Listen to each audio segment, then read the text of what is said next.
السلام عليكم ورحمة الله وبركاته. بناء على رغبة أحد المتابعين كان بيقول لي وريني الأحجار اللي هي المميزة عندك. طبعا أنا جبت له مجموعة من الأحجار المميزة عندي اللي احنا جبناها من الأرض من الصحراء نتيجة البحث المستمر ونتيجة الاستمرار.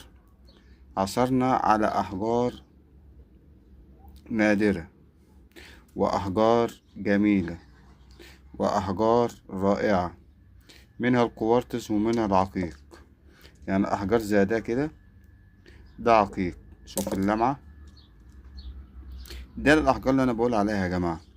دي حجر العقيق كارنيلي، طبعا فيه بصمات جوه، مش عارف يا ظاهرة لحضراتكم ولا لأ.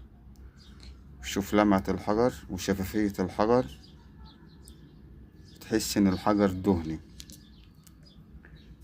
بالظبط زي الحجر ده. برضك هعمل لكم بالمية.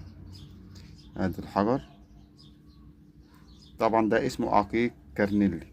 ده من العقيق اللي موجود في قلب الصحراء، في أرض مصر. تفاصيل الأحجار، طبعا عشان توصل للأحجار ديت لازم تستمر في البحث وتستمر في التعليم. شوفوا الحجر وجمال الأحجار اللي موجودة في بلدنا. بلدنا فيها كنوز، بلدنا فيها أحجار مميزة جدا.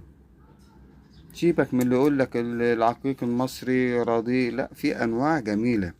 يعني شوف الحجر ده عامل ازاي من الداخل، شوف رسمة الحجر من الداخل. طبعا دي سيليكات، طبقة وطبقة، وفي النص مرصوص من جوه. طبعا اللي جوه دي شوائب. طبعا ده من ضمن الأحجار المميزة عندي. ده يا جماعة شركة العبد الإفريقي. حجر بيبقى عامل ازاي من الخارج ومن الداخل عامل ازاي، حتى الكسر بتاعه ليه حواف، يعني مش متكسر من جوه. طبعا الحجر ده غني عن التعريف.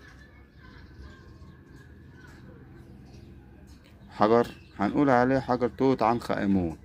هو فعلا رسمة العين رسمة فرعونية.